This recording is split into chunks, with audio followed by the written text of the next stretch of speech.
ഇന്ത്യയിൽ നിന്ന് ജോയിൻ ചെയ്തിരിക്കുന്ന എല്ലാവർക്കും ഒരു സുപ്രഭാതം ആശംസിക്കുന്നു. അമേരിക്കൻ പ്രേക്ഷകരെ ഓർത്താണ് സുത്താര നമസ്കാരത്തിലെ മാർ അപ്രേമിന്റെ മിമ്ര കേട്ടുകൊണ്ടിരുന്നത്. ദൈവം എല്ലാവരെയും ഒരുപോലെ അനുഗ്രഹിക്കട്ടെ. സുറിയാനി സഭയുടെ പ്രാർത്ഥനയിൽ ഏറ്റവും പ്രാധാന്യമുള്ള ഒരു മസ്മൂറയാണ് 91 മസ്മൂറ. മസ്മൂർ എന്നാൽ സങ്കീർത്തനമാണ്. 91 മസ്മൂറയാണ്, അതാ 91 സങ്കീർത്തനം. അതാരുടെ സങ്കീർത്തനമാണ് എന്ന് ടൈറ്റിൽ എഴുതിയിട്ടില്ലെങ്കിലും മോശയുടെ സങ്കീർത്തനമായിട്ടാണ് പാരമ്പര്യമായി വിശ്വസിക്കപ്പെടുന്നത്. നമ്മിൽ മിക്കപേർക്കും മനപ്പാഠം അറിയാവുന്ന സങ്കീർത്തനമാണ്. നിത്യപ്രാർത്ഥന ചൊല്ലുന്നവർ ചെറുപ്പം മുതൽ ചൊല്ലി മനപ്പാഠമാക്കിയിട്ടുള്ള ഒരു സങ്കീർത്തനം. അത്യുന്നതന്റെ മറവിൽ വസിക്കുകയും സർവശക്തന്റെ നിഴലിൻ കീഴിൽ പാർക്കുകയും ചെയ്യുന്നവൻ യഹോവയെക്കുറിച്ച്, അവൻ എൻ്റെ സങ്കേതവും കോട്ടയും ഞാൻ ആശ്രയിക്കുന്ന എൻ്റെ ദൈവവും എന്ന് പറയുന്നു.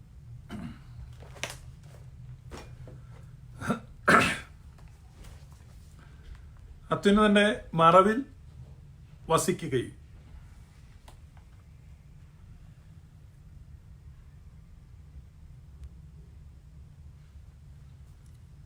He who dwells in the secret place of Most High. നമ്മുടെ പ്രാർത്ഥനാ പുസ്തകങ്ങളിൽ മഹോന്നതന്റെ രഹസ്യ സ്ഥലത്ത് വസിക്കുന്നവനെന്ന ഒരു തർജ്ജിമ കാണാം. മറവിടം എന്നാണ് സത്യവേദ പുസ്തകത്തിൽ തർജ്ജിമ ചെയ്തിരിക്കുന്നത്. കിങ് ജെയിംസ് വേർഷനിൽ സീക്രട്ട് പ്ലേസ്, മൂല ഭാഷയോട് ഏറ്റവും നീതി പുലർത്തുന്ന തർജ്ജിമ സീക്രട്ട് പ്ലേസ് എന്നുള്ളതാണ്. രഹസ്യ സ്ഥലം. ദൈവത്തിനൊരു സീക്രട്ട് ഹൈഡിംഗ് പ്ലേസ് ഉണ്ട്. അത് പൊതു സംരക്ഷണമല്ല, പൊതുവായിട്ടുള്ള ഒരു സംരക്ഷണമല്ല. ദൈവവുമായിട്ടുള്ള ഇന്റിമേറ്റ് റിലേഷൻഷിപ്പിൽ,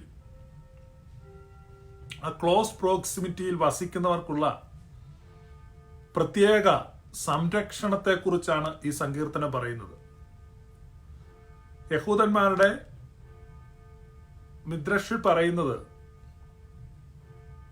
മോശ ഈ സങ്കീർത്തനം മരുഭൂമിയിൽ സമാഗമന കൂടാരം ഉയർത്തി അന്ന് രചിച്ചതാണെന്നാണ്. സമാഗമന കൂടാരത്തിന്റെ പണി തീർന്നെന്ന്, പണിയെല്ലാം പൂർത്തീകരിച്ച് ആ ദിവസം സമാഗമന കൂടാരത്തിന്റെ അകത്ത് കയറി ദൈവസാന്നിധ്യം അനുഭവിച്ച മോശ, ദൈവം ഭൂമിയിൽ പണിയാൻ മനുഷ്യന് പറഞ്ഞുകൊടുത്ത ആ പ്ലാൻ, സ്വർഗീയമായതിന്റെ നിഴൽ, ആ സമാഗമന കൂടാരത്തിൽ കയറി സ്വർഗീയ മേഘത്തിന്റെ ആ സാന്നിധ്യം അനുഭവിച്ചിട്ട് മോശ രചിച്ച സങ്കീർത്തനമാണ് എന്നാണ് യഹൂദന്മാർ പാരമ്പര്യമായി വിശ്വസിക്കുന്നത്. യഹൂദന്മാരുടെ പല പ്രാർത്ഥനകളിലും, വെള്ളിയാഴ്ചത്തെ ഡിന്നറിലും, അങ്ങനെ അവരുടെ പല പ്രധാന ഉത്സവങ്ങളിലും ഒക്കെ ഈ സങ്കീർത്തനം ആവർത്തിച്ച് അവർ ചൊല്ലാറുണ്ട്. യഹൂദന്മാരുടെ ശവസംസ്കാരത്തിൽ ഈ സങ്കീർത്തനം 7 പ്രാവശ്യമാണ് ഉരുവിടുന്നത്. പുരുഷന്മാരുടെ ശവസംസ്കാരമാണെങ്കിൽ ഒരു പ്രാവശ്യം ഇത് ഉരുവിട്ട് ഏതാനും ചുവടുകൾ മുന്നോട്ട് വെച്ച് വീണ്ടും ഉരുവിട്ട് പിന്നെയും അല്പസമയം നിന്ന് ചൊല്ലി തീർത്തിട്ട് വീണ്ടും നീങ്ങി, അങ്ങനെ 7 പ്രാവശ്യം പൂർത്തീകരിക്കും. സ്ത്രീകളുടെ ശവസംസ്കാരമാണെങ്കിൽ അവർ 7 പ്രാവശ്യം ചൊല്ലും, പക്ഷേ നിൽക്കത്തില്ല. പുരുഷന്മാരുടേതാണെങ്കിൽ നിന്ന് പോകും. അത്ര വ്യത്യാസമേ ഉള്ളൂ. ഞാൻ പലപ്പോഴും പറഞ്ഞിട്ടുള്ളത് പോലെ സുറിയാനി സഭ രൂപപ്പെട്ടത് ജൂവിഷ് ബാക്ക്ഡ്രോപ്പിലാണ്. അതുകൊണ്ടാണ് ഇതര ക്രിസ്തീയ വിഭാഗങ്ങൾക്കില്ലാത്ത പല പ്രത്യേകതകളും ആരാധനാ രീതികളിലും പ്രാർത്ഥനകളിലും ശൈലികളിലുമെല്ലാം സുറിയാനി സഭയ്ക്കുള്ളത്. അത് യഹൂദ പാരമ്പര്യത്തോടെ ഏറ്റവും അടുത്ത് നിൽക്കുന്നതാണ്. യഹൂദ പാരമ്പര്യം ഏറ്റവും കൂടുതൽ ലഭിച്ചിട്ടുള്ള ക്രിസ്തീയ വിഭാഗം സുറിയാനി സഭയാണ്. സുറിയാനി സഭയാണ് ജൂവിഷ് കൾച്ചറും ജൂവിഷ് വർഷിപ്പ് സ്റ്റൈലും ഒക്കെ അഡോപ്റ്റ് ചെയ്തിരിക്കുന്നത്. അതുകൊണ്ടാണ് സഭയുടെ പ്രാർത്ഥനയിൽ ഈ 91 മസ്മൂറയ്ക്ക് അതുപോലെ പ്രാധാന്യം വന്നത്. ഒരു യഹൂദ പാരമ്പര്യത്തിൽ നിന്നാണ് ഈ സങ്കീർത്തനം അത്രമാത്രം പ്രാധാന്യത്തോടുകൂടെ സുറിയാനി സഭയിൽ വന്നിരിക്കുന്നത്. അപ്പൊ ആദ്യം നമ്മൾ കാണുന്നത് അത്യുന്നതന്റെ രഹസ്യ സ്ഥലത്ത് വസിക്കുന്നവൻ. അതൊരു പേഴ്സണലായിട്ടുള്ള, ഞാൻ വീണ്ടും പറഞ്ഞ എല്ലാവർക്കും ഉള്ള ഒരു ജനറൽ പ്രൊട്ടക്ഷനോ പൊതുവായിട്ട് നൽകുന്ന ഒരു സംരക്ഷണത്തെക്കുറിച്ചോ അല്ല ഈ സങ്കീർത്തനം പറയുന്നത്. ഈ സങ്കീർത്തനം വളരെ വ്യക്തിപരമായി സ്പെസിഫിക് ആയിട്ട് പറയുകയാണ്. ഹി ദോസ് എന്നല്ല, അത്യുന്നതന്റെ രഹസ്യ സ്ഥലത്ത് വസിക്കുന്നവരെ കുറിച്ച് എന്നല്ല, അത്യുന്നതന്റെ രഹസ്യ സ്ഥലത്ത് വസിക്കുന്നവനെ കുറിച്ച്. He who dwells in secret place of the Most High shall abide under the shadow of the Almighty. I will say of the Lord, He is my refuge and my fortress, my God, in Him I will trust.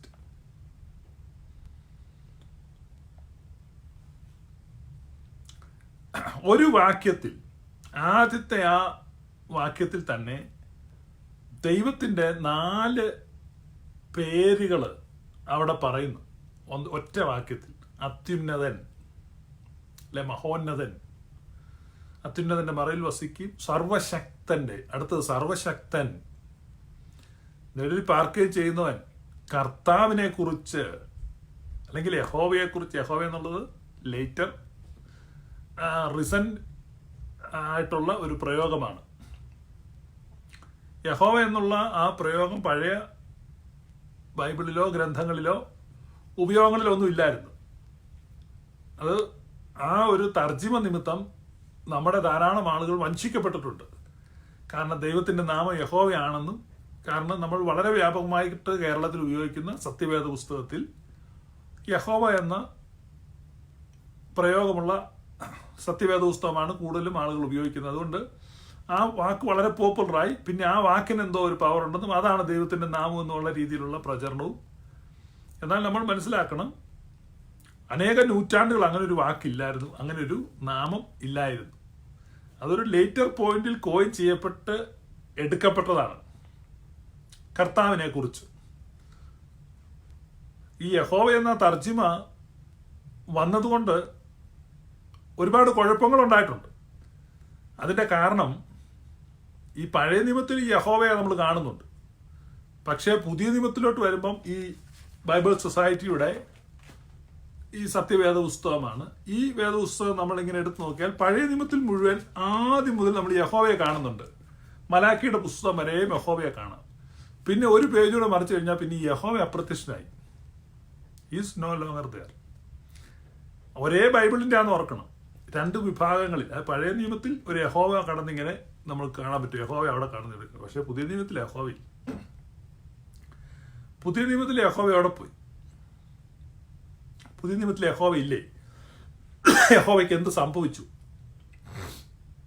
ഇപ്പൊ യഹോവ സാക്ഷിക്കാർ എന്ന ഒരു വിഭാഗം നിങ്ങളുടെ അടുത്ത് വരുമ്പോൾ നിങ്ങൾക്ക് അവരോട് ചോദിക്കാൻ പറ്റുന്ന ഒരു നല്ല ചോദ്യമാണിത്. ഈ പുതിയ നിയമത്തിൽ യഹോവ എവിടെ പോയി?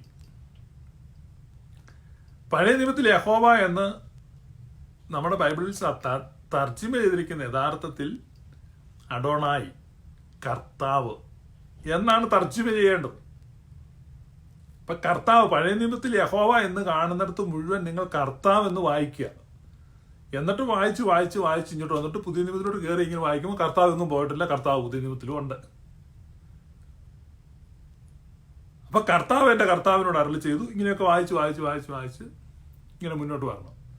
ഇങ്ങനെ മുന്നോട്ട് വന്ന് ഇങ്ങനെ വന്നു കഴിയുമ്പോൾ നിങ്ങൾക്ക് കാണാം യേശുവിനെ കർത്താവെന്ന് ഏറ്റുപറയുക. അപ്പൊ കാര്യങ്ങൾ ക്ലിയർ ആവും. അപ്പൊ യേശുവിന്റെ ദൈവത്വം നിഷേധിക്കുവാൻ ഓതന്റിക് ക്രിസ്ത്യൻ ചർച്ച് ഹോൾഡ് ചെയ്യുന്ന ട്രിനിറ്റേറിയൻ ബിലീഫിന് തുരങ്കം വെക്കുവാൻ മനഃപൂർവ്വം ഉണ്ടാക്കിയ ഒരു തർജിമയാണ് ഈ തർജിമ. അല്ലെങ്കിൽ പിന്നെ ഒരു ദൈവത്തെ തന്നെ, ഒരു പുതിയ നിയമത്തിൽ ദൈവം തന്നെ അപ്രത്യക്ഷനായിപ്പോയി, കാണാനില്ല, പൊടി പോലുമില്ല കണ്ടുപിടിക്കാൻ. എവിടെ പോയെന്നറിയത്തില്ല. അപ്പോൾ ഒന്നുകിൽ നിങ്ങൾ സത്യവേദ പുസ്തകം വായിക്കുമ്പോൾ പഴയ നിയമത്തിൽ യഹോവ എന്ന് കാണുന്നിടത്ത് കർത്താവ് എന്ന് വായിക്കുക, അല്ലെങ്കിൽ പുതിയ നിയമത്തിൽ കർത്താവ് എന്ന് കാണുമ്പോൾ യഹോവ എന്ന് വായിക്കുക. ഇപ്പൊ പ്രശ്നം പരിഹരിക്കാം. ഇപ്പൊ യഹോവ ത്രൂ ഔട്ട് ഉണ്ട്. ഇപ്പൊ നമ്മൾ ഈ കണിയാമ്പ്രമ്പിലച്ചന്റെ തർജ്ജിമയൊക്കെ എടുത്ത് നോക്കിയാൽ മതി, അല്ലെങ്കിൽ POC ബൈബിള്, കാത്തലിക് ചർച്ചിന്റെ POC ബൈബിൾ നോക്കിയാൽ മതി. തുടക്കം മുതൽ കർത്താവാണ്. ഉൽപ്പത്തി പുസ്തകം തൊട്ടേ കർത്താവാണ്, അവസാനം വരെയും കർത്താവുണ്ട്. ഒരു പ്രശ്നവുമില്ല, യാതൊരു ആശയക്കുഴപ്പം ഉണ്ടാകത്തില്ല.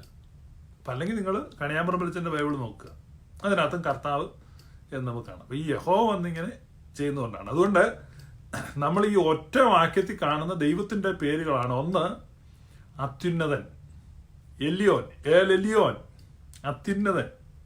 രണ്ട് സർവശക്തൻ, എൽ ഷദായ് എന്നാണ് സർവശക്തൻ. മൂന്ന് അഡോണായി, കർത്താവ്, ദ ലോർഡ്. മൂന്ന് എന്റെ ദൈവം, മൈ ഗോഡ്, എലോഹി. 4 പേരുകൾ ഒറ്റ വാക്യത്തിൽ. അപ്പൊ ആ മസ്മൂറ ഓപ്പൺ ചെയ്യുമ്പോഴേ ദൈവത്തിന്റെ 4 പേര് പറഞ്ഞുകൊണ്ടാണ് അത്യുന്നതന്റെ മറവിൽ വസിക്കുകയും സർവശക്തന്റെ നിഴലിൽ പാർക്കുകയും ചെയ്യുന്നവൻ യഹോവയെ കുറിച്ച് കേട്ടോ. 4 പേരുകളുണ്ട് ഒന്നാമത്തെ വാക്യത്തിൽ. അത്യുന്നതന്റെ മറവിൽ വസിക്കുകയും സർവശക്തന്റെ നിഴലിൽ കീഴിൽ പാർക്കുകയും ചെയ്യുന്ന യഹോവയെ കുറിച്ച് അവന്റെ സങ്കേതം കോട്ടയിൽ ഞാൻ ആശ്രയിക്കുന്ന എന്റെ ദൈവവും എന്ന് പറയുന്നു. It's very personal. എന്റെ ദൈവം. നമ്മൾ സുറിയാനി സഭയുടെ പ്രാർത്ഥനകളിലെല്ലാം നോക്കുമ്പം ഭൂരിപക്ഷം പ്രാർത്ഥനകളിൽ ഞങ്ങളുടെ ദൈവമേ, ഞങ്ങളുടെ കർത്താവേ എന്ന് വിളിച്ചുള്ള പ്രാർത്ഥനകളാണ് കാണുന്നത്. ഈ വ്യക്തിപരമായ അഭിസംബോധനകൾ വളരെ വിരളമായിട്ട് മാത്രമാണ് കാണുന്നത്. എല്ലാം കൂടുതലും കളക്റ്റീവായിട്ടാണ്, നമ്മളെല്ലാം ഒരുമിച്ച് ചേർത്ത് ഞങ്ങളുടെ ദൈവമേ അങ്ങനെയുള്ളൊരിതാണ്. പക്ഷെ ഇതൊരു പെക്യൂലിയർ ആയിട്ടുള്ള ഒരു വളരെ പ്രത്യേകതയുള്ള ഒരു ദൈവിക സംരക്ഷണത്തെക്കുറിച്ചുള്ള വാഗ്ദത്തമാണ്. ഇത് വ്യക്തിപരമായിട്ട് ലഭിക്കുന്നതാണ്, അത് ജനറലായിട്ട് ലഭിക്കുന്നതല്ല. അത് ദൈവത്തോട് ചേർന്ന് ഇരിക്കുന്ന. ഇപ്പം നമ്മൾ യേശു കർത്താവ് കുഞ്ഞായിരിക്കുമ്പോൾ ശിശുവായിരിക്കുന്ന യേശുവിനെയും കൊണ്ട് പരിശുദ്ധ മറിയവും യോസഫ് പിതാവും ദൈവാലയത്തിൽ ചെല്ലുമ്പോൾ അവിടെ കാണുന്നുണ്ട്, ദൈവാലയം വിട്ടു പിരിയാതെ പ്രാർത്ഥനയോടും ഉപവാസത്തോടും കൂടെ അവിടെ പാർത്ത ഒരു ഹന്നായെക്കുറിച്ച്, ഹനുവേലിന്റെ മകളായ ഹന്നായെക്കുറിച്ച്, ആശേർ ഗോത്രക്കാരി, ഒരു വൃദ്ധനായ ശിമിയോനെ കുറിച്ച് ഒക്കെ നമ്മൾ വായിക്കുന്നുണ്ട്. അപ്പൊ അതുപോലെ ദൈവത്തോട് ചേർന്നിരിക്കുന്ന, ദൈവത്തോട് പറ്റിയിരിക്കുന്ന, ദൈവത്തോട് ചേർന്നിരിക്കുന്ന, ദൈവഹിതം, ദ പെർഫെക്റ്റ് വില്ല് ഓഫ് ഗോഡ് എപ്പോഴും ആരാഞ്ഞുകൊണ്ടിരിക്കുന്ന, ദൈവത്തിന്റെ സ്വരത്തിന് എപ്പോഴും കാതു കൂർപ്പിച്ചിരിക്കുന്ന, ദൈവത്തോട് ഒരു ബന്ധം. എങ്ങനെയാണത്? സീക്രട്ട് പ്ലേസിൽ ഇരിക്കുന്ന. അപ്പൊ God has A secret hiding place. ആ ഹൈഡിങ് പ്ലേസിൽ ഇരിക്കുന്ന ആൾക്കുള്ള ഒരു പ്രോമിസാണ് ഈ പ്രോമിസ്. അപ്പം അവിടെ പറയാണ്, അത്യുന്നതന്റെ മറവിൽ വസിക്കുകയും സർവശക്തന്റെ നിഴലിൽ കീഴിൽ പാർക്കുകയും ചെയ്യുന്നവൻ ആ ഒരു ഇന്നർ സാങ്ച്വറിയിൽ അവനെ വസിപ്പിക്കും. അപ്പൊ അവിടെ ഒരു നിഴലിനെ കുറിച്ച് നമ്മൾ വായിക്കുകയാണ്. ഒരു നിഴല്, അത്യുന്നതന്റെ മറവിൽ വസിക്കുകയും സർവശക്തന്റെ നിഴലിൽ പാർക്കുകയും. യെശയ്യാ പ്രവചനം 32-ാം അധ്യായം, യെശയ്യാ പ്രവചനം 32-ാം അധ്യായം 2-ാമത്തെ വാക്യത്തിൽ, ഒരു രാജാവ് നീതിയോടെ വാഴും, പ്രഭുക്കന്മാർ ന്യായത്തോടെ അധികാരം നടത്തും, ഓരോരുത്തൻ കാറ്റിനൊരു മറവും പിശറിനൊരു സങ്കേതവുമായി, വരണ്ട നിലത്ത് നീർത്തോടുകൾ പോലെയും ക്ഷീണമുള്ള ദേശത്ത് ഒരു വൻ പാറയുടെ തണൽ പോലെയും ഇരിക്കും. അപ്പൊ ദൈവം ഒരു ഭക്തന് ദൈവം എങ്ങനെയായിരിക്കും? കാറ്റിന് ഒരു മറവും പിശറിന് ഒരു സങ്കേതവും ക്ഷീണമുള്ള ദേശത്ത് ഒരു വൻപാറയുടെ തണലും ആയിരിക്കും. കാറ്റിന് ഒരു മറവ്, കാറ്റിങ്ങനെ അടിച്ചു വരികയാണ്. അത് കാറ്റെന്ന് പറഞ്ഞാൽ നമ്മുടെ നാട്ടിൽ കാറ്റടിച്ചിട്ടുള്ളവർക്ക് അത് പലപ്പോഴും നമ്മുടെ നാട് എന്ന് കേരളം വളരെയധികം ഒരു അനുഗ്രഹിക്കപ്പെട്ട സ്ഥലമാണ്. കാരണം പ്രകൃതിയുടെ ഈ കാലാവസ്ഥയുടെ പ്രതികൂലമൊന്നും അത്ര ഇതല്ല. മഴയും കാറ്റും എല്ലാം ഒരു മോഡറേറ്റ് ആയിട്ടാണ് വരുന്നത്. ഇപ്പം ഞാൻ ഈ താമസിക്കുന്ന ഇവിടെ മഴ പെയ്യും, പക്ഷെ ഇവിടുത്തെ മഴയ്ക്ക് ഭയങ്കര രൗദ്രഭാവമാണ്. നിങ്ങൾ സാധാരണ കേരളത്തിൽ നിന്നൊക്കെ ആദ്യം വരുന്നത് ഇവിടെ വന്നു കഴിയുമ്പോൾ മഴ കണ്ടാൽ പേടിച്ചു പോകും. നിങ്ങൾ ഇവിടെ വന്ന് ഇവിടുത്തെ മഴ കണ്ടാൽ ഭയന്നു പോകും. കാരണം കേരളത്തിലെ മഴ പോലെ ഇവിടുത്തെ മഴയ്ക്ക് ഒട്ടും വശ്യഭാവമില്ല, ഒരു സൗന്ദര്യമില്ല, ഭീകരതയാണ്. ഇവിടുത്തെ വീടുകളുടെ നിർമ്മാണ പ്രത്യേകതകൾ കൊണ്ട് അധികം പേര് മഴ കാണുന്നില്ലെന്നുള്ളതാണ്. പക്ഷെ ഞാൻ ഇവിടുത്തെ മഴ വളരെ ശ്രദ്ധിച്ചിട്ടുണ്ട്. മഴ പേടിച്ചു. ഇവിടുത്തെ മഴയുടെ തുള്ളിക്ക് ഭയങ്കര വലിപ്പമാണ്, ഭയങ്കര ഹെവി റെയിൻ എന്ന് പറഞ്ഞാൽ നമുക്കൊട്ടും തന്നെ മുന്നോട്ട് കാണാൻ പറ്റത്തില്ല. അത് തന്നെയല്ല, കാർമേഘങ്ങൾ നമ്മുടെ നാട്ടിലെ പോലെ ഈ നീലമേഘങ്ങൾ അല്ല, ഇരുണ്ട നീല കളറിലാണ് കാർമേഘം നമ്മുടെ നാട്ടിൽ വരുന്നത്. പക്ഷെ ഇവിടെ കടും ബ്ലാക്ക് കളറിൽ വരും. അപ്പോൾ കാർമേഘം ഉരുണ്ട് കൂടുമ്പോൾ തൊട്ടേ സൗന്ദര്യമില്ല. അതുപോലെ കാറ്റ്, എല്ലാത്തിനും പല ദേശത്ത് പല പ്രത്യേകതകളാണ്. അപ്പോൾ കാറ്റ്, വളരെ ശക്തിയായ കാറ്റ് വരുമ്പോൾ ആ കാറ്റിന് ഒരു മറവ്, ആ കാറ്റിൽ നിന്നൊരു പ്രൊട്ടക്ഷൻ, പിശറിനൊരു സങ്കേതം. ഈ ചാറ്റമഴ ഇങ്ങനെ അടിച്ചു വരുമ്പോൾ ഒരു സങ്കേതം. നമുക്കറിയാം, പഴയ കാലത്തൊക്കെ നമ്മളിങ്ങനെ നടന്നു പോകുന്ന സമയത്ത് അന്ന് കുടയോ മഴക്കോട്ടോ ഒന്നുമില്ല.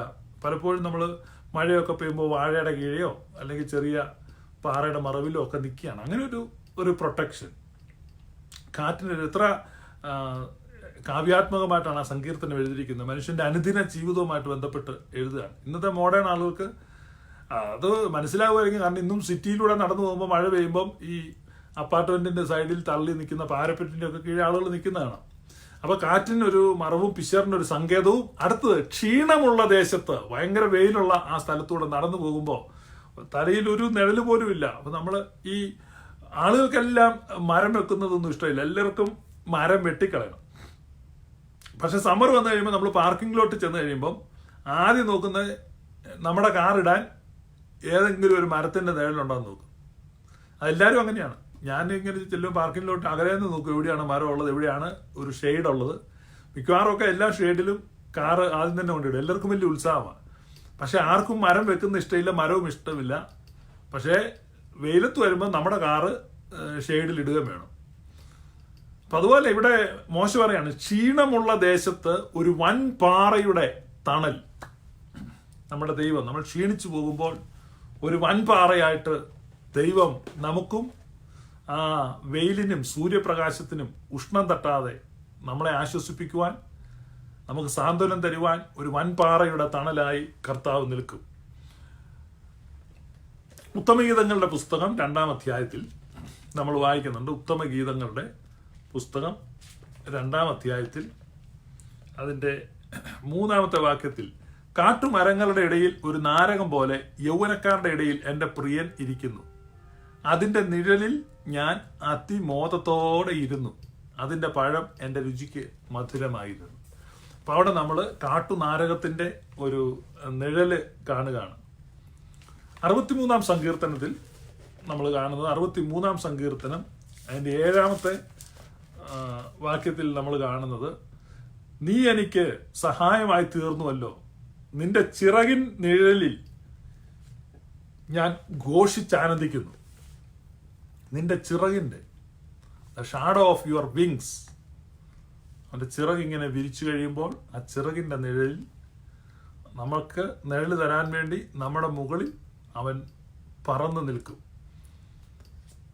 ഈ അമേരിക്കൻ പ്രസിഡന്റിന്റെ ഒക്കെ ഫ്ലൈറ്റ് പോകുന്ന സമയത്ത് ഈ ചിലപ്പോൾ ഫൈറ്റർ പ്ലെയിൻസ് ഇങ്ങനെ അകമ്പടി സേവിച്ചു പോകുന്നതാണ്, സൈഡിലും മുകളിലും ഒക്കെ ആയിട്ട് ഇങ്ങനെ കവർ ചെയ്ത്. അപ്പോൾ ഒരു ദൈവവേദലിന്റെ മുകളിൽ ദൈവം ചിറക് വിരിച്ചു നിൽക്കും. എന്തിനാണ്? നമുക്ക് നിഴല് തരാൻ. ഒരു വാക്യം കൂടെ വായിക്കാം. യേശയ്യായുടെ പ്രവചനം 49-ാം അധ്യായം.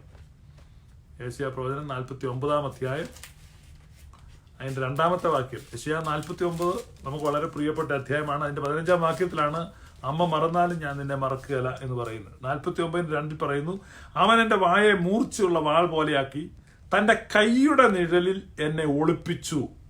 അവൻ എന്നെ മിനുക്കി അമ്പാക്കി തൻ്റെ പൂണിയിൽ മറച്ചു വെച്ചു. The secret place, hiding place.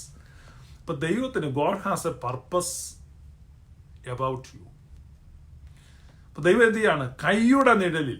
അപ്പൊ നമ്മൾ കാണുകയാണ് ഒരു വൻപാറയുടെ നിഴൽ എന്ന് യേശയ്യാ പറഞ്ഞു. ശലോമോൻ പറയുന്നത് ഒരു നാരകത്തിന്റെ നിഴലാന്നാണ്. സങ്കീർത്തനക്കാരൻ പറയുന്നത് അവന്റെ ചിറകിന്റെ നിഴലാന്നാണ്. ഇവിടെ യേശയ്യാ പിന്നെയും പറയുകയാണ് അവന്റെ കൈയുടെ നിഴലാണ്. അപ്പൊ എത്ര ഇന്റിമേറ്റ് ആയിട്ടുള്ള ഒരു റിലേഷൻഷിപ്പിനെ കുറിച്ചാണ് പറയുന്നത് എന്ന് നമ്മൾ നോക്കുക.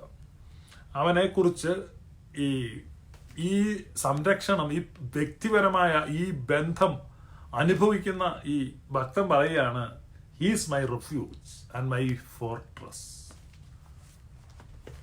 അവൻ എൻ്റെ കോട്ടയാണ്. Is my refuge. അവൻ എൻ്റെ കോട്ടയാണ്. അത്യുന്നതന്റെ മറവിൽ വസിക്കുകയും സർവശക്തനെ നിഴലിൻ കീഴിൽ പാർക്കുകയും ചെയ്യുന്ന യഹോവയെക്കുറിച്ച് അവൻ എൻ്റെ സങ്കേതവും കോട്ടയും, സങ്കേതവും കോട്ടയും, ഞാൻ ആശ്രയിക്കുന്ന എൻ്റെ ദൈവവും. അപ്പം മോശ ഇങ്ങനെ പോരുന്ന വഴിക്ക് പല രാജ്യങ്ങളുടെയും കോട്ടകളും സന്നാഹങ്ങളും ഒക്കെ കണ്ടിട്ടുണ്ട്. ഫറവോന്റെ കൊട്ടാരം ഒക്കെ കണ്ടിട്ടുണ്ട്. ജാതികളുടെ രാജാക്കന്മാരുടെ കോട്ടകളെ കുറിച്ചൊക്കെ അറിയാം. പക്ഷേ തനിക്കും തൻ്റെ ജനത്തിനും കോട്ടയില്ല, മതിലില്ല, ഒന്നുമില്ല. മരുഭൂമിയിൽ തുറസായ സ്ഥലത്ത് കിടക്കുക ഇസ്രായേൽ. നമ്മളിപ്പോൾ ഇതിങ്ങനെ വായിക്കുമ്പോൾ നമ്മൾ ഓർക്കും വലിയ കാര്യമാണ്. പക്ഷെ നിങ്ങളൊന്ന് ഓർത്ത് നോക്കുക, ഒരു വലിയ ജനവിഭാഗം മുഴുവൻ കൃഷിസ്ഥലമില്ല, ഒന്നുമില്ല. മരുഭൂമിയിൽ വസ്ത്രം മാറി കൊടുക്കാനില്ല, പുതിയ ചെരുപ്പില്ല, യാതൊന്നുമില്ല. ഭണ്ഡാരങ്ങളില്ല, പണ്ടികശാലകളില്ല. ടോട്ടലി ദൈവത്തിൽ ഡിപ്പെൻഡ് ചെയ്തിരിക്കുകയാണ്. ഓരോ ദിവസവും രാവിലെ മന്ന പൊഴിഞ്ഞാൽ പൊഴിഞ്ഞു, അന്ന് ഡെയിലി ബ്രെഡാണ്. ടോട്ടലി ദൈവത്തിൽ ആശ്രയിച്ച് നിസ്സഹായരായ ഒരു ജനം മരുഭൂമിയിൽ ചിതറിക്കിടക്കുക. അപ്പം അവർക്ക് പുകഴുവാൻ മതിൽക്കെട്ടുകളില്ല, കോട്ടകളില്ല, വേറെ ഭൗതികമായ ഒരു സന്നാഹവുമില്ല, ഒരു സംരക്ഷണവുമില്ല. അപ്പം നമ്മുടെ ദൃഷ്ടിയിൽ ഒരു സംരക്ഷണവും ഇല്ലാതിരിക്കുമ്പോൾ ബൈ ഫെയ്ത്ത്, വിശ്വാസത്താൽ മോശ പറയുകയാണ്, ഈ അത്യുന്നതന്റെ രഹസ്യസ്ഥലത്ത് ഇരിക്കുന്നവൻ അവൻ പറയും ദൈവത്തെക്കുറിച്ച്. അവന്റെ കൺഫെഷനാണ്, അവൻ എൻ്റെ കോട്ടയും എൻ്റെ സങ്കേതവും ആകും. അവനിൽ തന്നെ ഞാൻ ശരണം പ്രാപിക്കുന്നു, ഞാൻ ആശ്രയിക്കുന്നു. അടുത്ത വാക്യം പറയാം, അവൻ നിന്നെ വേട്ടക്കാരന്റെ കെണിയിൽ നിന്നും നാശകരമായ മഹാമാരിയിൽ നിന്നും വിടുവിക്കും. The Fowler's snare. സാത്താനെ കുറിച്ചും അവന്റെ അനുയായികളെ കുറിച്ചും ഉള്ള ഒരു ഇതാണ് വേട്ടക്കാരൻ. വേട്ടക്കാരൻ എന്നാണ് വിളിക്കുന്നത്. വേട്ടക്കാരൻ. ഇവനെ പറയാണ്, എനിക്ക് എൻ്റെ ദൈവമുണ്ട്, മൈ ഗോഡ്, മൈ ഗോഡ്. രൂത്തിന്റെ പുസ്തകത്തിൽ 1-ാം അധ്യായം 16-ാമത്തെ വാക്യത്തിൽ ആ പരിവർത്തിത യുവതി കൺഫസ് ചെയ്യാണ്, എൻ്റെ ദൈവം. നമ്മൾ നോക്കാം രൂത്തിന്റെ പുസ്തകത്തിൽ.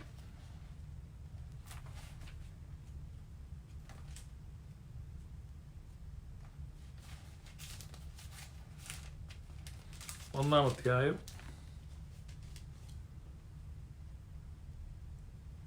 രൂത്ത്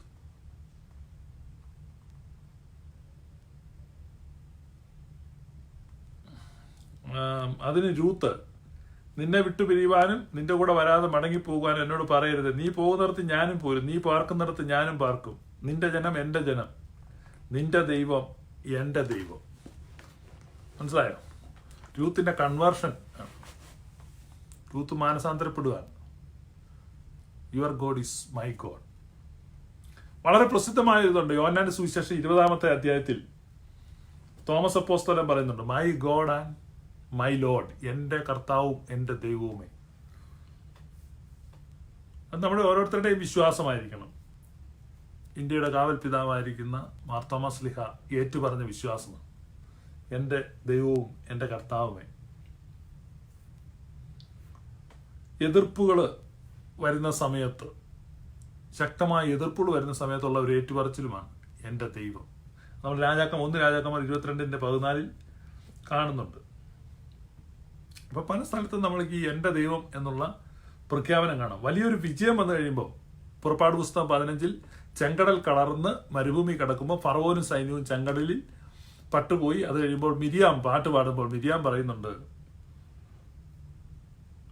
പുറപ്പാട് 15:21 എൻ്റെ ദൈവം. അപ്പൊ ഇത് വിജയത്തിന്റെ സമയത്താണെങ്കിലും എതിർപ്പിന്റെ സമയത്താണെങ്കിലും മാനസാന്തരത്തിന്റെ സമയത്താണെങ്കിലും ഏറ്റുപറച്ചിലിന്റെ സമയത്താണെങ്കിലും ഉള്ള ഒരു പ്രയോഗമാണ് എൻ്റെ ദൈവം. തിരിച്ചറിയുകയാണ് യേശു കർത്താവിൻ്റെ അടുത്ത് തോമസ് അപ്പോസ്തലൻ പറയാണ്, my Lord and my God. അനേക ആളുകൾക്ക് അത് പറയാനൊരു ബുദ്ധിമുട്ടാണ്, ഇടർച്ചയാണ്. അതാണ് നമ്മൾ കാണുന്നത്. ഇനി 3-ാമത്തെ അധ്യായത്തിൽ പറയുകയാണ്, മൂന്നാമത്തെ വാക്യത്തിൽ പറയുകയാണ്, വേട്ടക്കാരന്റെ കെണിയിൽ നിന്ന് അവൻ നിന്നെ രക്ഷിക്കും, നാശകരമായ മഹാമാരിയിൽ നിന്ന് അവൻ നിന്നെ വിടുവിക്കും. വേട്ടക്കാരന്റെ കെണിയിൽ നിന്ന് അവൻ നിന്നെ രക്ഷിക്കും, നാശകരമായ മഹാമാരിയിൽ നിന്ന് അവൻ നിന്നെ വിടുവിക്കും. തന്റെ തൂവലുകൾ കൊണ്ട് അവൻ നിന്നെ മറയ്ക്കും, അവന്റെ ചിറകിൻ കീഴിൽ നീ ശരണം പ്രാപിക്കും, അവന്റെ വിശ്വസ്തത നിനക്ക് പരിചയം പലകയുമാകും. ഇത് പലപ്പോഴും നമ്മൾ ഇതൊരു മന്ത്രം പോലെ ചില ആളുകൾ, ഇപ്പൊ ഈ 91-ാം സങ്കീർത്തനം യഹൂദന്മാരെ സംബന്ധിച്ച് അവർ എവിടെ യാത്ര പുറപ്പെട്ടാലും യാത്ര പുറപ്പെടുമ്പോൾ അവര് ഈ സങ്കീർത്തനം റിസൈറ്റ് ചെയ്തിട്ട് മാത്രമേ പോകത്തുള്ളൂ. എല്ലാ യാത്രയ്ക്കും, ഓരോ യാത്രയ്ക്കും മുമ്പ് സാംസ് 91 ചൊല്ലിയിട്ടാണ് യഹൂദൻ യാത്ര പുറപ്പെടുന്നത്. കാരണം ആ ഡിവൈൻ പ്രൊട്ടക്ഷന് വേണ്ടി നമുക്കും മാതൃകയാക്കാവുന്നതാണ്. നമുക്കും ഒരു യാത്രയ്ക്ക് മുമ്പ് ചൊല്ലാൻ പറ്റുന്നിട്ട് ബെസ്റ്റ് സങ്കീർത്തനമാണ്. ഈ കാറ്റഗറിയിൽപ്പെട്ട വേൾഡില് ഹോൾ ലിറ്ററേച്ചറിൽ ഇതുപോലൊന്നുമില്ല.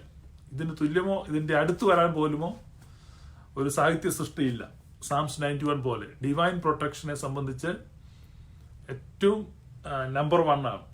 കാരണം ഇത് എല്ലാ ഏരിയയെയും കവർ ചെയ്തിരിക്കുകയാണ്. അവൻ നമ്മെ തന്റെ തൂവലുകൾ കൊണ്ട് നമ്മെ മറയ്ക്കും. അപ്പൊ ഈ വേട്ടക്കാരൻ എന്ന് പറഞ്ഞാൽ വേട്ടക്കാരന്റെ പ്രവൃത്തി എപ്പോഴും രഹസ്യത്തിലാണ്. വേട്ടക്കാരൻ ഒച്ച വെച്ചൊന്നും നമ്മളെ വേട്ടയാടാൻ വരുന്നില്ല, അല്ലെ? വേട്ടക്കാരിരിക്കുന്നുണ്ടല്ലേ, ക്ഷമയോടെ വേട്ടയ്ക്ക് വേണ്ടി ഇരിക്കുകയാണ്. അതുപോലെ വേട്ടക്കാരൻ കെണികൾ, അതിന്റെ സ്ഥലങ്ങൾ, അതിന്റെ രീതികൾ എല്ലാം മാറി മാറി പരീക്ഷിച്ചുകൊണ്ടിരിക്കും. അതുകൊണ്ട് വേട്ടക്കാരന്റെ കെണി എവിടെയാണ്, എങ്ങനെയാണ് നമുക്കറിഞ്ഞുകൂടാ.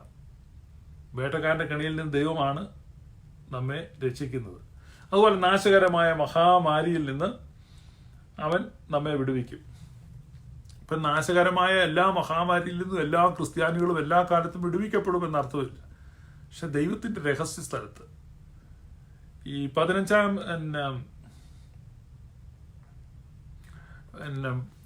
നൂറ്റാണ്ടില് ഈ ഇംഗ്ലണ്ടിലെ പ്ലേഗ് ബാധിച്ച സമയത്ത്